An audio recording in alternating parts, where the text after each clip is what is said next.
cross account Okay, yeah, yeah. a cross account role. You have to create a cross account role that person can assume.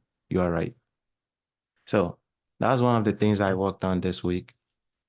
I had to create a cross account role.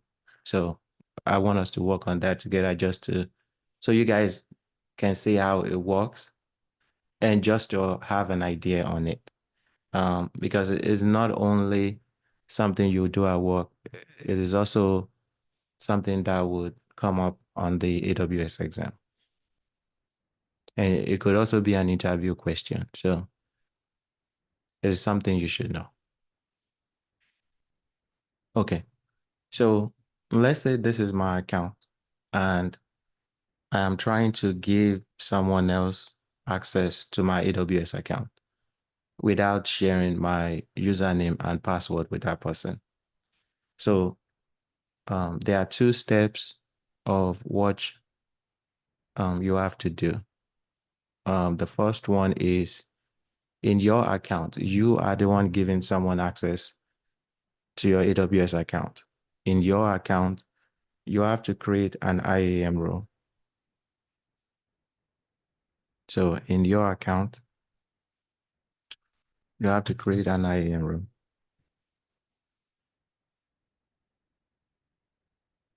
And when you create the IAM role, you can limit the role to the user. You can limit the role to the user you want to give access, or you can limit the role to the account that user is in. So there are several ways you can do it. You can either specifically say in your role that I only want this user in this other account to have access to my AWS account, or you can say or you can say you only want, or you can say you want every user in that account to have access to your account. So the first step is you create an IAM role. Then when you give that IAM role to that user, I believe is two. Once you create the IAM role, it would have an ARN. Then the user in the other account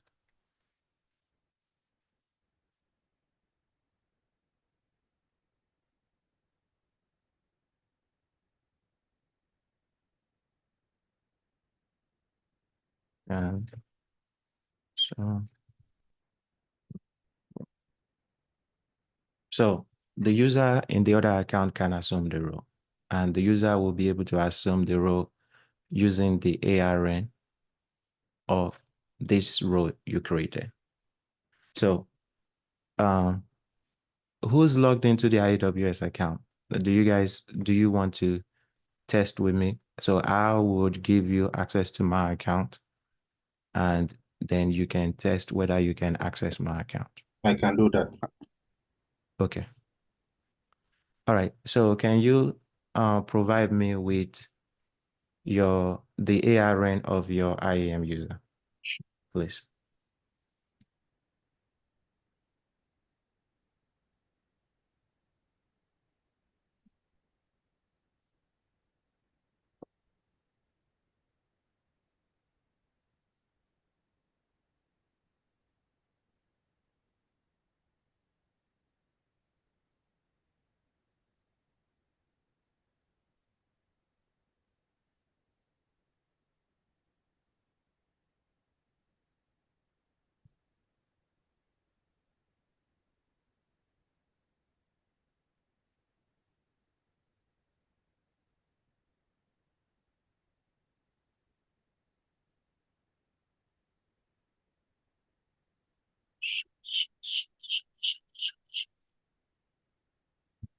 No, I'm looking for the chat. Either you can either send it to me in the chat or you can Okay, let me do that. send it on Slack.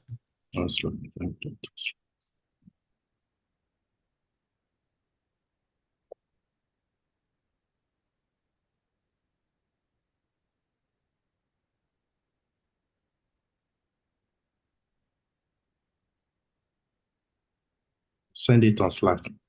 Okay, thank you.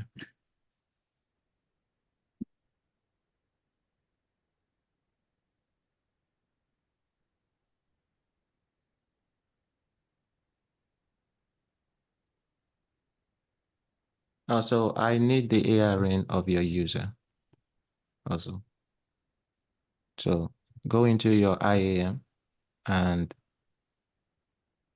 whatever user you are, since you're already logged in that in your account, so Okay. the user you are currently using, send me the ARN of that user. I'm using root anyway, but Oh, you're using root. yeah. It doesn't. Okay, I let think me see. I have some other user in that account. yes, but you would have to. You know what? I'll just give your account access. So it's the same. It's the same principle. Yeah. I'll give your account access. But typically, when you guys are creating cross account role, don't Use root. don't give the entire account access. Give limit that role to the specific user in that account you want to have role. But it is the same principle of what we are trying to do. So let's say I'm trying to give you access. So in my account, I have to create the role. So I'm going to type IAM in the search box and select IAM under services. And here I'm going to click roles and create a role. Okay. Okay. So the Yeah, trust, I'll send you this one. Use this instead. okay.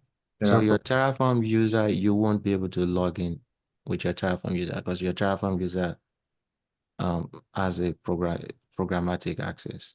Uh, So okay. you need a user that you can, it's fine, well, I'll use your account. It's fine. Okay. Um, Ahmed, go ahead. Yeah, thank you, Aziz. Did you automate the process with Terraform, or you had to go to do it manually to give I, access to your colleague? I did it with CloudFormation. Oh boy. Yeah. So would you have done it with Terraform if you have limited knowledge of CloudFormation? No. So you would write your script based on whatever your company is using. So if your company use AWS, you will write the code. I mean, if your company use Terraform, you will write the code in Terraform. If your company use CloudFormation, you write the code. Sometimes they will use both. So it just depends. Got you. Thank Yeah. you. Mhm. But you can also create it with Terraform as well. But most Okay. likely, when you guys start working, your company will use Terraform. Most of the company use Terraform. Okay. So here, this is where you guys can select the different type of role you can create. So the one we typically always use is this one, which is if you are trying to give one service access to another service. So if you want to give um, a user in another account access to your account, you will use this AWS account. And you can see here, it says allow entities in other AWS accounts belonging to you or a third party to perform action in this account. So this is what we want. So you select this one. This is the cross account rule. Then here it is asking you an AWS account. So you have to select whether the user you are trying to give access to is in your AWS account, which is this account, or another account. So I'm going to select another. Then it is asking me for the account ID. So I'm going to, Excuse me, Aziz, please. Sorry, before you go further. Quick question. When you say in the first account that you did not check, does it mean the company account or personal account? no, this account means my current account. So if you look here, the ID here Yeah. is the same as this account that I'm currently logged in. Okay. Yeah, so this account means the account I'm creating the role in. So you can allow user to your personal account. Can you, I don't understand. This is your own account, not the, like when you want to access the company account. This is, it's like, okay, the company you work for, is this your own personal account? Yeah, That's what, this is my account.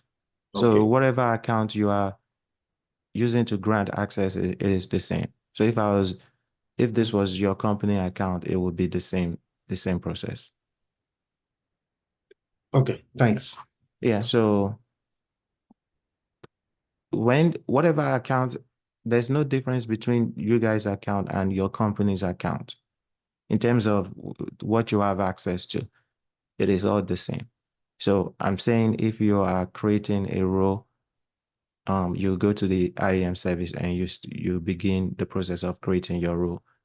You select AWS account, and whatever account you are using to create that role, that is the ID you see here.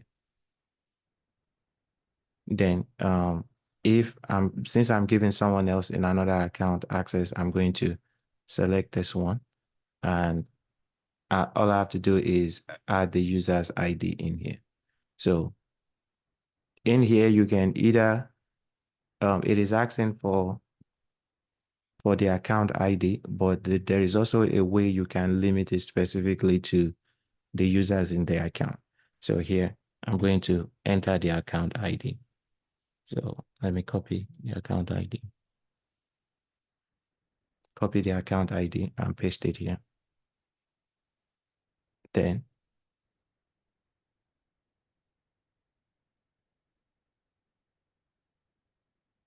so all these options, these are like additional options you can add to it. You can add an external ID, or you can require multi-factor authentication when the user is assuming the role. So I'm not going to add that. I'm just going to click next. Then on this page, similar to how you create an IAM role, this is how you give, this is how you attach a policy to the user, which, as you guys know, policy is how you give the user access to service in your account. So here, I'm just going to type S3. And here, there's the S3 full access. I'll use this as the permission I want to give you. And all these other ones, I'm just going to leave it and click next.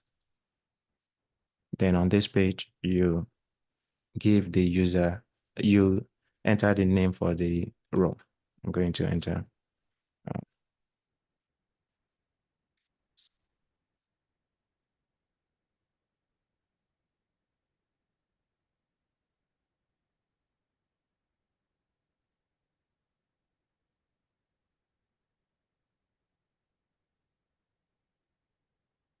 Once you enter the name of the role, you can enter your description here and scroll down. And here, this is where you can see the trusted policy of who I am allowing to have access to my account. And here I'm allowing this account. So you can also edit it, and you can edit the policy to only allow a specific user in this account. So once you review the role, you just scroll down and click create role. And that's all you really need to do to create the role. So once you have created the role, in that role, the role has an ARN, and copy the role ARN, and that is what you will give to the user that you are giving access to your account. So I'm going to send you this role, and you can test, you can use it to, you can assume it to have access to my account. So let me stop sharing and you can share your screen. So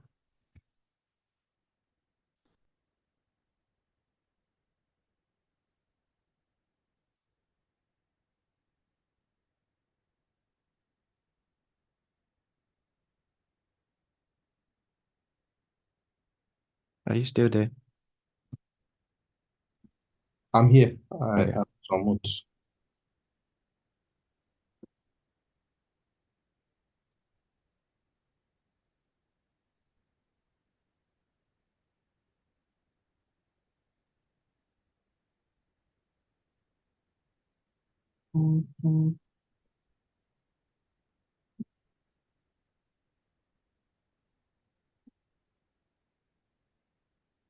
So you are logged in your account now, right? Yeah. So there, and don't sign out. So click there, then click I think the reason why you aren't seeing it is you can't do it in the root account. You have to do it with a user. Yeah. That's why. Supposed to see it in there. So you need to log in as an IAM user in your account. Then you will Okay. be able to assume the role. Thanks.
Okay. Yeah. So so you guys can see when he logs into the account as the IAM user. Can you go back again? Okay. Scroll up, yeah. And just so once you log in at on the upper right hand corner where you Here, have your name, yes. So when you click there, you will see the switch switch row. role button there. Then you select it. Then on this page, you are going to click switch role. Then you have to enter not your account, my account ID. So you see my account ID Yeah. in the row that I gave you. No, just the account ID, but my account ID is the number.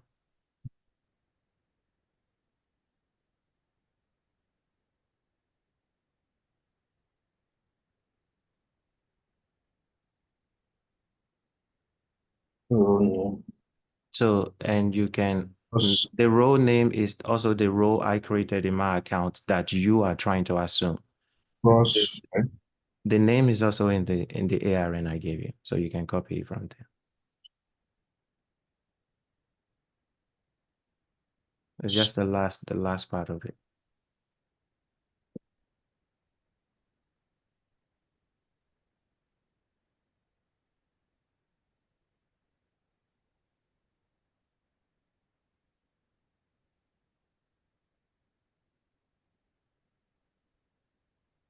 And the display name is just whatever name you are trying to call it.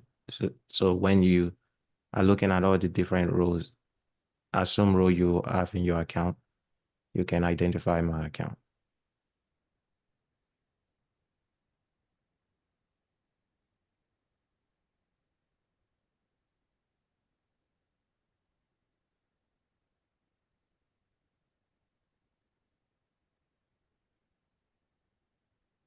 So the color part is just you can select any color, and when you assume the role, it would show in that color. So those are the colors you have down there. Then you click switch role. So you can see now he is in my AWS account. And he is in my AWS account. You can tell on the upper right hand corner, if you click there, you can see that's the role he gave the name to, the display name. That's what's showing there. That's showing that he's in my AWS account. And if you, that's my account ID, you see there, and you can see his other account is down there. So if he wants to switch back to that account, he has to press switch back, but don't click that yet. So in my account, I only give you access to S3. So see if you can access EC2, for example.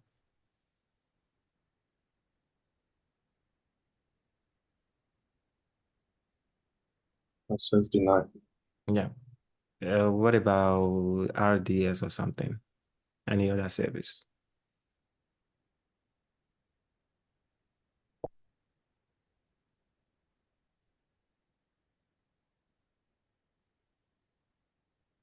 Access. Yeah. So that is pretty much how you create an IAM role that you can use to give access to someone else that is in a different AWS account. This is definitely something you will see on the AWS exam. I know for a fact. So I just wanted to point that out to you guys, and it's something I worked on this week. So if you want to switch back to your account, you just select up there and click switch back. Just click it. And now he's back in his AWS account. So Titus, you have a question? Yeah, the question I was trying to ask is when he wanted to give you his IAM user and you said maybe the one had programmatic access, it will not work. So we're just trying to understand that predetermining condition. So it must be somebody that has just console access Oh, or no, no, what? no, no. No. If the user has programmatic access, it will still work, Okay. right? It will still work, but I was only saying that because in order for me to complete the demo, I want him to be able to log in his Oh, AWS account and okay. see, and so you guys can see the Oh, process of assuming the role. all But right, that makes sense. that's just assuming it from the management console. There is also an AWS CLI command you can use to assume the role programmatically. So you don't have to log into the management console here and assume the role the same way. There is I think it's called AWS STS assume role. That's the CLI command. I can find it and get sent it to you guys, right? Once you type that command programmatically, what that does is it would give you the programmatic um, keys to assume that role. So it will give you um, the access key ID, secret access key, and a session token. And that you just configure that on your computer the same way you configure your AWS credentials. And that will allow you to be able to do things in my account programmatically, but you will be limited to whatever services I'm giving you access to. Does that make sense? Yeah, Yeah, thank you. no problem. Olanike, go ahead. Hi, sorry to bother you. So, you asked me to use your repo for the assignment 5, right? In my Docker file, do I use your repo name, your file name, but my own access key command, my own No, access key? Okay. no, So you can just fork my repo, and that would, when you fork it, it will show up as if it is in your account, and you can still use your own credentials to I clone. can what? What did you say? There is a, so here, hold on, let me share my screen. I'll show you.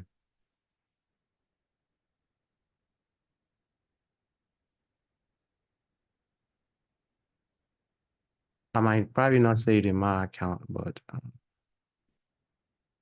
So here, this is the repo.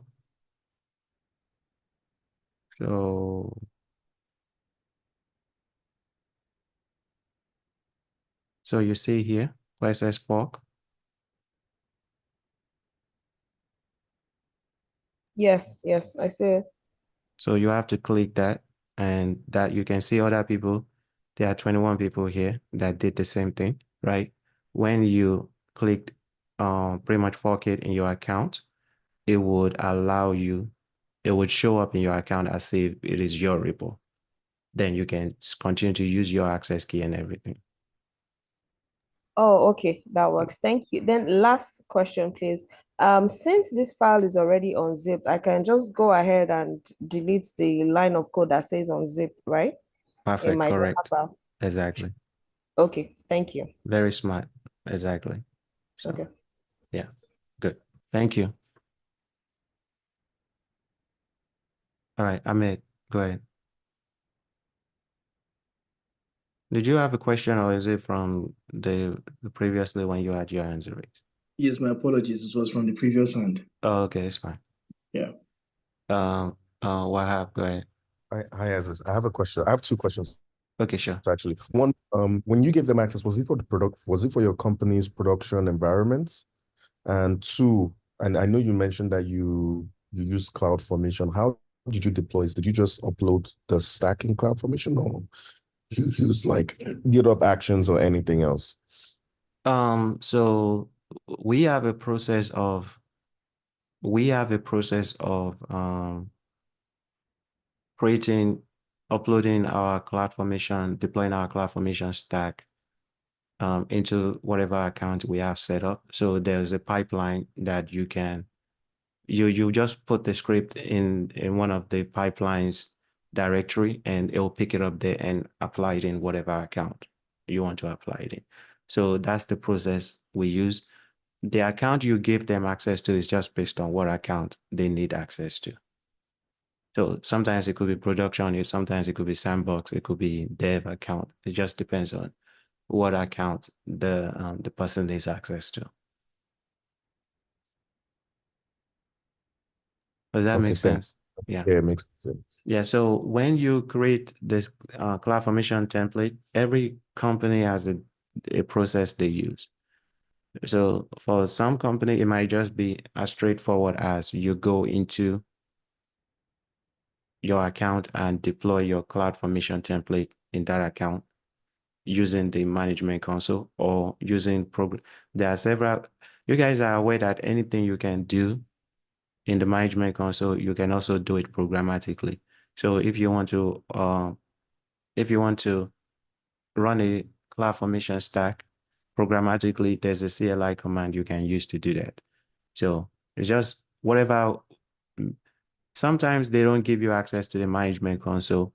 They give you access, but it will most likely be read-only access. It wouldn't be an access where you can click things and create something in your account. But programmatically, you have access to create things programmatically. So if that's the type of access you have, then you use that method. So it just all depends. Okay. All right. So yeah, so that was the quick thing I wanted to share with you guys today. Just being aware of how to give another user access to your account. And it is something you will see in your AWS exam when you take one. Is this question is definitely in it. And it's just something to keep in mind. It's very short and simple. Otherwise, go ahead. Yeah, hello, Aziz. Hello. Yeah, so my question is this process the same as when accounts are handled using AWS organizations?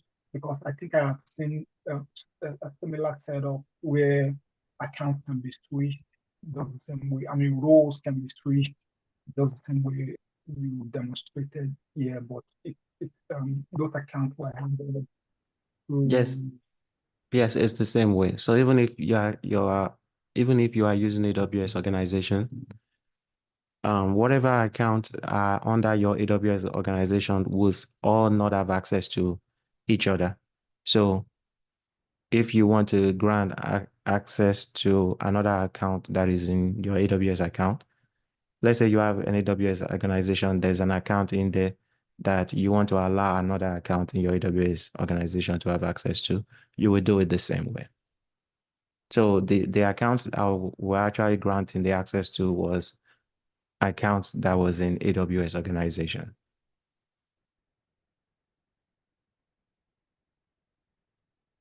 So you'll still create the role in the account, and the other account that you are trying to grant access to will still have to assume the role.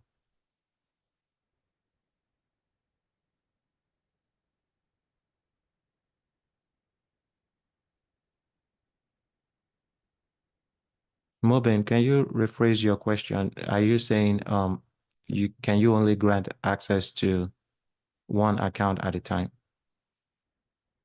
All right. So yeah, so that's what I wanted to show you guys. If you guys need help troubleshooting anything, or you have any question in general, then let's start that.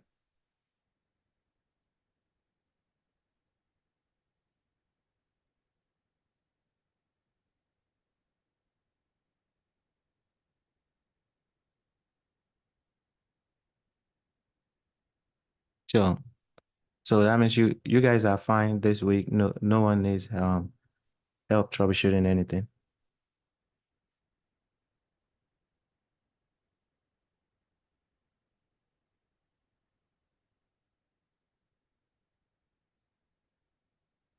Okay. I do want to go ahead.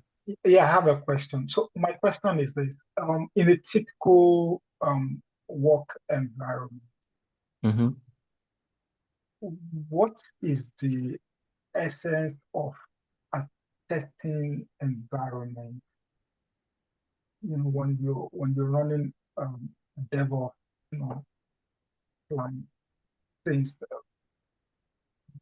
testing is also integrated in the pipeline. What's the testing environment really doing? I couldn't really hear you clearly. So you said something about what is the I Oh, couldn't hear okay. you. Oh, okay. I'm sorry. Can you hear me clearly now? Yes, I can. Okay, good. So I know there are different environments set up in a typical workplace, the development environment, the testing environment, the Mm-hmm. staging and production. So I'm saying that in a typical workplace, what is the whole essence of a testing environment? Since testing is also integrated in the DevOps pipeline. We have an automated test. And what's it called? Automated testing. In the pipeline. What is the whole essence of having a separate testing environment from your experience? I see. So the you in the environments that I've worked at, when you have one account, when let's say you have testing account and dev account, those are separate AWS accounts. So all the accounts are separate AWS account. Your tester is a separate AWS account, dev is a separate AWS account, production is a separate AWS account. So when you say testing, sometimes it depends on what type of testing they are doing, right? When we test in the dev account, or let's say in the testing account or whatever, right? The point of that account is when you are introducing new updates to your code, you run it in that account to make sure that everything is working properly, right? So just in case if anything breaks, you can fix it and it doesn't affect, you haven't deployed to production yet, because the production account means that everything is working and your application is available. The end users are currently using it as you speak while you are trying to update. So you don't want to introduce like a brand new update to production immediately without testing it, because things always break, always.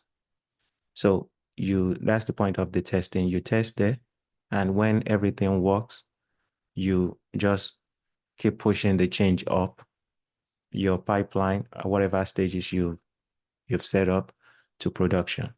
So one of the reasons why, if you've tested in the testing account, you also want to test in production is remember that they are separate AWS account.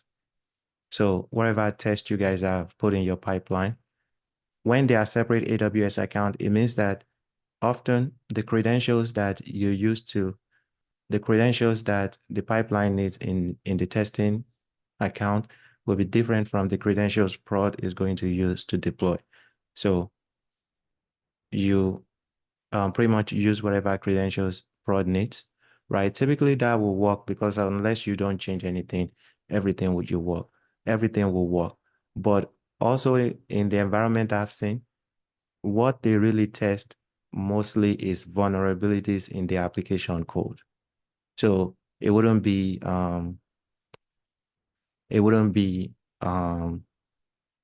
anything that because you tested it in the testing account, you don't have to do it in prod. It is still good to do it in prod, even though you tested it somewhere and you know it passed. And sometimes people, once you test it in that account, it passed. Maybe in your prod environment, you don't have that code in there that test for vulnerability again. But in the pipeline that I've seen, it's just still included there, and it will go through the same series of tests. And the type of test they do there is checking for vulnerabilities in the code, meaning that, for example, let's take the Nest application that you guys are using to deploy your website, right? There's a bunch of codes in there and someone wrote that code. There might be some piece of the code that they downloaded from somewhere that is already outdated that you need to update. So that is what they test for all that vulnerabilities. One of the reasons why we test in the production environment is because if there's if just even one single vulnerability is found in the application code, it wouldn't deploy to prod, it will fail. Then you just have to go fix it, then redeploy it and test again. So, but every company has different ways uh, why they will want to test and how they choose to test.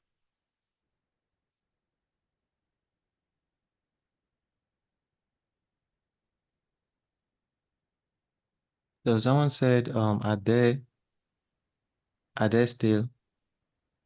Oh yes, you can give someone access to. You can create the role for. So when we created the role, the entities under the entities that can assume the role. So here, this is the cross account role, trusted relationships here.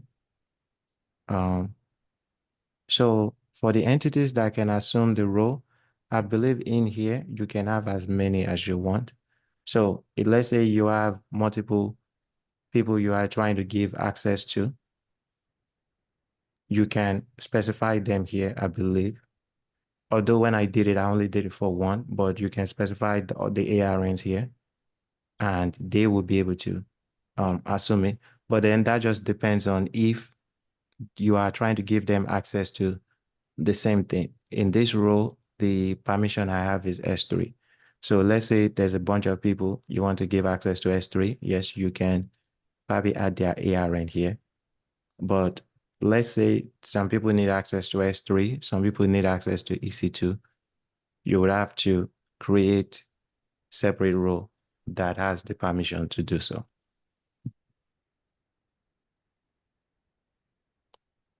Someone said, are there remote jobs?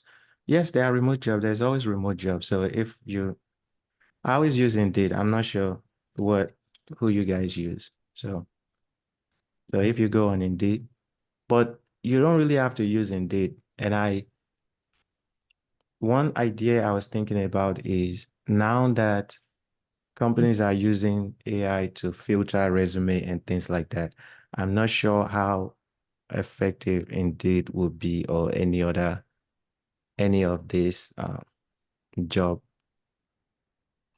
on job board. So, but there would be ways where you can look for work, but I still always use Indeed. although I haven't applied in a long time here. So if you want to see if they are remote jobs, you just gotta go online here. And for example, if I type cloud engineer and I say remote here and search, and you can see here, there are 3,000 results I'm getting. And you can see here, remote. There's one remote, remote, remote, and remote. So they are remote jobs. There isn't as much as what we had during COVID, because now more companies are going back to the regular schedule of coming to the office, but there's still a lot of companies that are remote, which I also think that because there are less remote work than we had during COVID, and since most people prefer remote job, then there will be more competition on this job. Meaning that during COVID, when you had to apply to a remote job, there might be less competition on it because almost every job was remote then. Now that there are less and less job on remote, but there's still a good amount of remote work, more people might be, for example, let's say you apply to this job, more people might be applying to this job as well. So the competition will be a little bit higher. That's what I think. That's it. Yes, sir. I have two questions, please. Okay.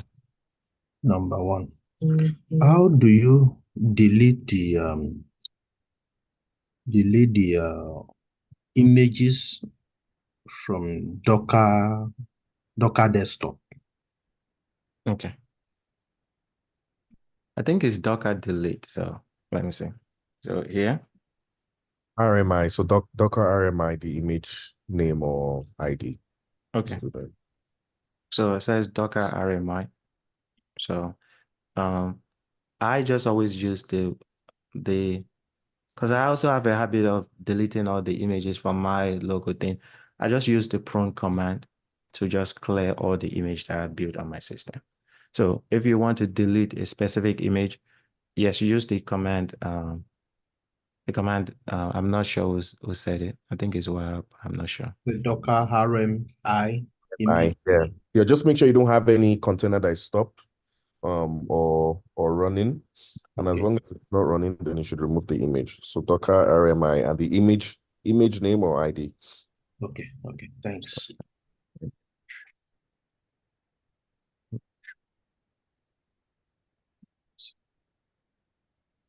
So I have a Docker image here, right? So it's saying to remove it. It is Docker.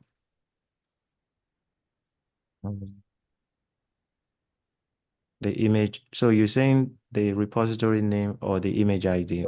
Yeah, any of it should work. Okay, so I'll try the repository name.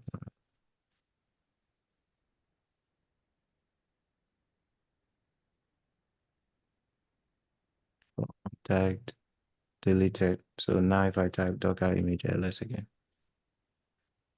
yeah, that image is gone. So I only have one now. Can you check it on your Docker desktop? On my Docker desktop? Yeah. Yeah, I'm pretty sure whatever you do here will reflect on your Docker desktop. You guys know I don't even open this Docker desktop at all. Yeah, so you can see it is gone. It is only showing this. You can see what I currently have under my images is the same one as this one. Yeah. And if you have a bunch of image that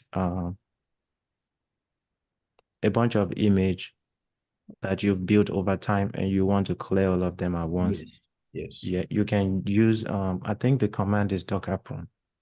Docker prune? Yeah, I know it's prune, but how the structure of the command I just have to find.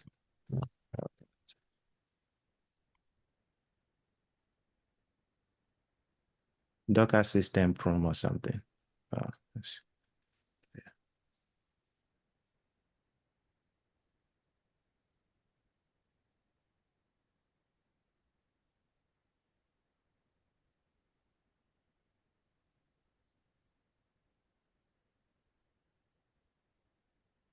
You probably just use ChatGPT because allows you.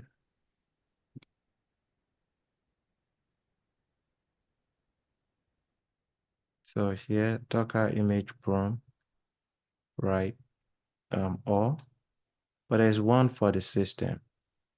That's the one I always use. That would just pretty much, and I typically always use it right here. So these are all the Docker prompt commands, right? I'll send this to you guys. I'll send it in the Zoom chat. The one I always use is this one. So this would, I typically use it when I have issues with, let's say I'm building an image and there's something just stuck there that I can't get to resolve. So I'll just clear everything and I'll just rebuild the image. So this will work. This will clear all the image on your system. Yeah. All right. What was your second question? My second question is this. Sometimes I find it difficult to get the appropriate policy to attach to a particular service. So can you please explain how you can figure out a particular policy to attach to a particular service or AWS resource? So let me understand you. You mean you can't find the right policy to attach to? No, not that I can't find the right policy. How do you know the right policy to attach to a particular service or resource? Let's say if I want to create S3 now, how will I figure out the particular role or policy to attach to it that will allow me to download bucket and some other things in that? How do you know that particular one? Oh, I see what you're saying. So you're saying, like, let's say you are creating an IAM role and you want to attach some specific policies for the Yes, IAM role for someone to be able to access your S3 bucket. How do yes, you know what type of policies to, what yes. to pick to, okay. So the method that I use is here. When you go in your management console and you come to the IAM service,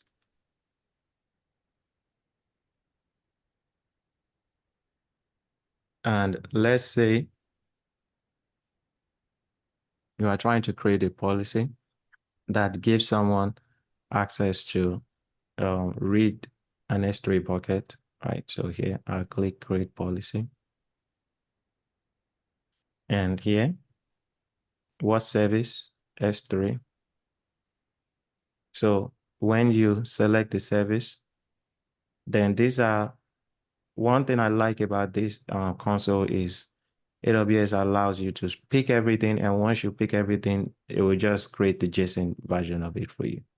So here under actions allowed. So whatever you are trying to allow, if you select all S3 actions, it will allow everything. But if there's a specific thing you want to allow, just like you were just asking me, I don't know it all too, but you can see for every service, whatever you can allow or deny, any permission policy that is pertaining to that service will show up here. So you just have to click this drop down and look at it. So you can see here, they have like list access grant, and right next to it, it has information. If you want to learn more about it, you can click here to go learn. It will tell you exactly what that does. So typically some of the access you would need would not be, typically most of the access you would need will be on either under read and write. So if based on how it is sounding to you, you will be able to, based on what you are trying to do, you'll be able to tell whether it falls under the category of list, read, or write. So read is when you want to give someone access to to be able to access a service in your account, but they can't manipulate anything in that service. Someone can access your S3 service and see the buckets you have in your account, but they can't upload a file into that account, or they can't download any file. So typically that's what read is for. And write is for if you want to ask someone access to your account, say the bucket, and you also want them to be able to download files from the bucket, upload files into the bucket, that's what write is for. So based on what you are trying to do, they will fall in one of these categories. Then you can go under that. So let's say I want to give someone write access. You can see under write, these are all the things someone can do. You can either give them all write access, but that is not really encouraged. So you can just go in there and look for the ones you want to give them access to. So for S3, you guys know in S3 object, we put object into the S3 bucket. So if you are trying to give someone access to put something in your S3 bucket, that is like a put action. So you just come on that here, look for puts. These are in alphabetical order. And you can see here, there is one for put object. And typically you always have to read the documentation and the information if you don't know what it would do. So here it says grants permission to add an object to a bucket. So if that's what you want, you just check it. And there's also one for get, right? So get is if someone wants to download something from your bucket, right? So here we can see these are in alphabetical order. So it should probably be under G, C, D, E, F, G, H. So if you don't see get, right, it might not be under write, it might be under read. So here, come here under read, you can see all the gets are here. So get object, just need to look for get object, it is here. So you can see here under info, grants permission to retrieve objects from Amazon S3. So that's pretty much how you do it. So once you go through all these categories of permission and you pick the specific ones you want, if you need to, under resources here, it is saying that what S3 bucket in your account do you want to grant access to? You can either select all S3 bucket in this account, which they always just try to warn you that you shouldn't always grant access to all the resources in your account. So you can now select this one to limit it to a specific resource. And here, if I click add ARN, I can enter the name of the S3 bucket in my account that I want to grant access to. If there is even specific object in that S3 bucket I want to limit access to, I can specify the object here, or I can specify the ARN of that S3 bucket. So if I say any bucket in my account, that's where you guys see that wildcard. So, but I will just cancel this and I'll just pick a specific S3 bucket in my account. Yeah.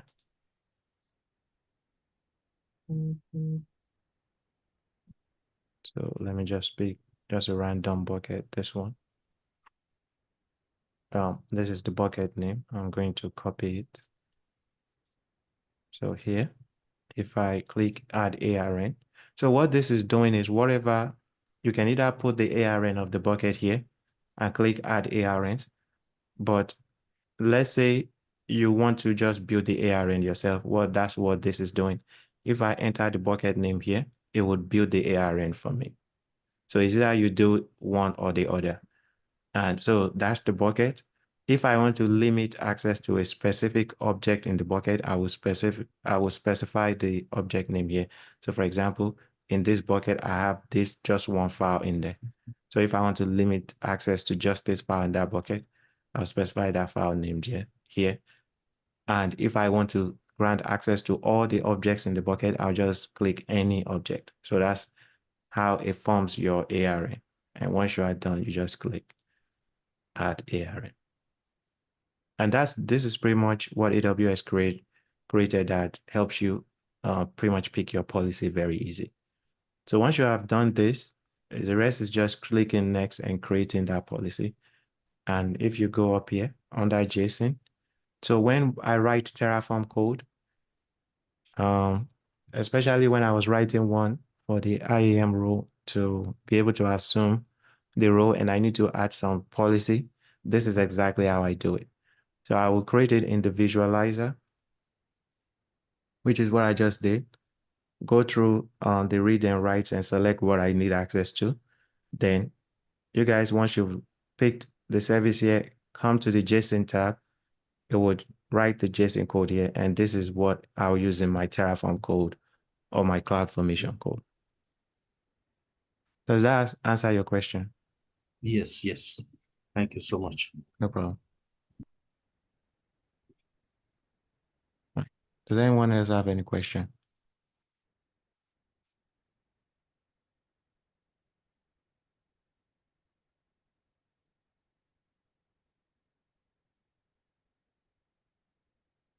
So pretty much, you guys are good with all your assignment and your project. You don't have any issues anywhere.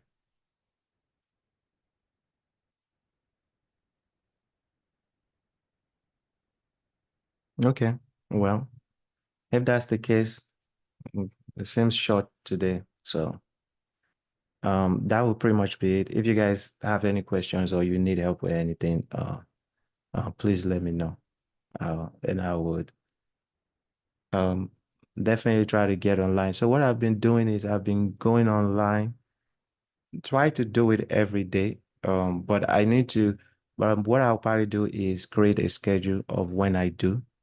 So just to still have some support for you guys. Maybe that's why there's less question today.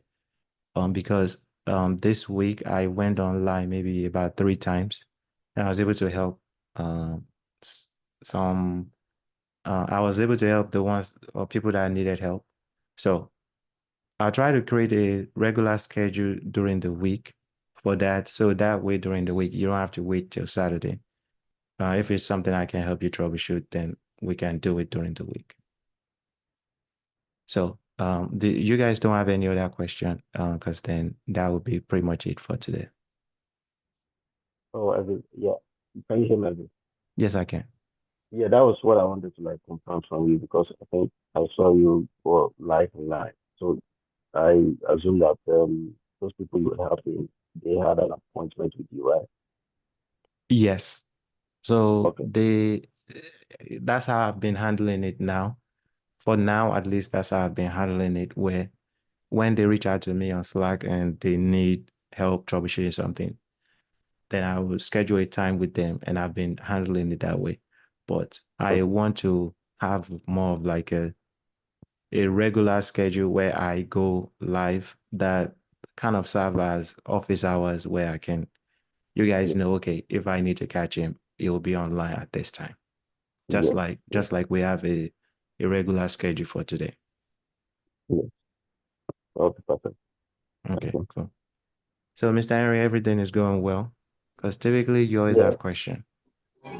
Yeah, but I mean, presently I'm trying to like summarize the project in new file and document file so that I can um very Okay, yeah, okay, that's what I've been doing okay, for the cool, past 2 weeks. cool. So you guys try to organize your project as you go. We've already worked on how to present your project in your GitHub repository. So as you complete a project, try to make organizing that project part of that part of your task to complete the project. So don't wait to the last minute to try to organize all your projects, because I feel like when even I did the same thing at the last minute, I'm trying to organize all my project, and I just feel like I'm rushing through it because there's so much to cover. So as you are completing each project or assignment, whatever you choose to add to your GitHub repository, make sure the last part of that project is writing the information in your README file for your GitHub repository and uploading everything there. So that way you don't have to do everything at once. Sometimes I'll tell you, I've worked on so many projects. I can't, sometimes if I'm trying to find the files on my computer, I don't even know where the files are. Because I forget what directory I was using to complete that project. But if you organize everything in your GitHub repository, anytime you need to reference it, you can just go back to that GitHub repository, clone the directory on your computer, and start working on it again, update whatever you need to update in it. So that's one of the benefits of just updating your projects in your GitHub repository as you go. Olanike, I'm always online now in the evening, which is probably too late for you over there, but I'll let you know. And if there are times that work for you to message me, I'm definitely trying to do better, but message me and we can always schedule a time. But typically, because I work 9 to 5, right? So I can't be online during those times. But anytime after 7, 8 p.m. US Eastern Standard Time, then you will catch me on. The only time I'll be online during the day is on weekends, like Saturday and Sunday. You will find me online earlier, but during the weekdays is typically after 5 p.m. Okay, I'll work with that time. Thank you. No problem. Yes, sir. Please, another thing. I was working on something on one of those projects, which I've done before. So I push it in GitHub. Then I try to clone it back. Mm-hmm. Most of the secret file, like you said, they will not be pushed to GitHub. Mm-hmm. So I was trying to reconfigure them. So is that normal? When you say reconfigure your secret file. Yeah, I was trying to reset the build image file, yeah. So I was trying because when I cloned the repository, there wasn't the file was not okay. So did you delete your local repository?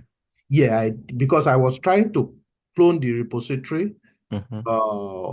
It was saying that the file is already existing in my local repository, though I made a copy of it. I like move the file to like a backup. I Oh, I see. made a copy of it. Okay. So when I made a copy of it, I deleted the local copy. Mm-hmm. So then I reclone it. I cloned the GitHub repository. Then I saw that the some of the files were not in the GitHub. It was not in the downloaded Okay. file that I cloned. Okay. Yeah, so when how you can avoid that is, yes, you definitely don't want to add your secret file into your GitHub repository. So for next time, in your repository where you guys have your project, you can just create a, let me open something. Yeah.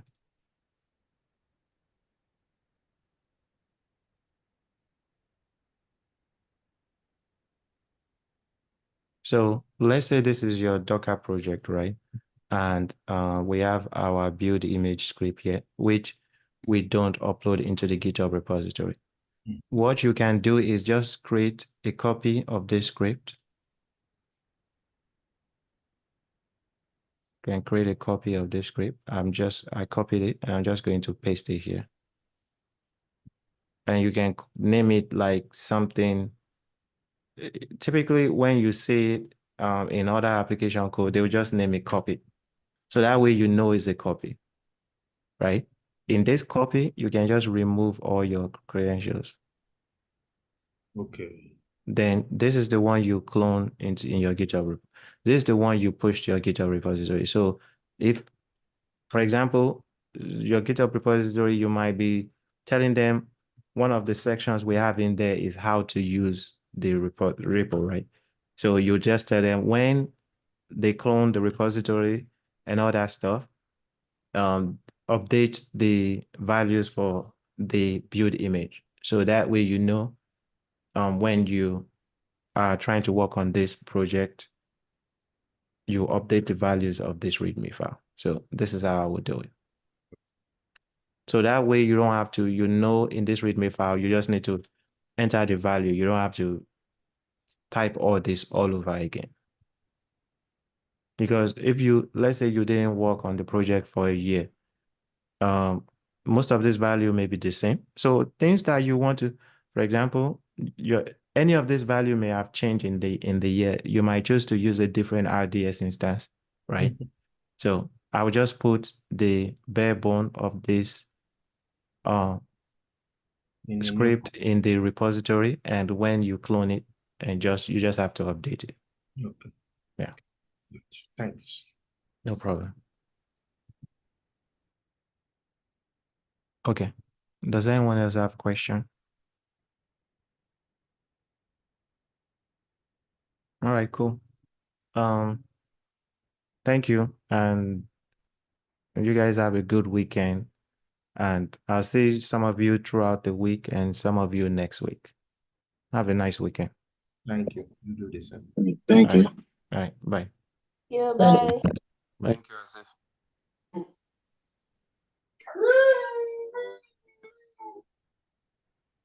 Make him mock him, make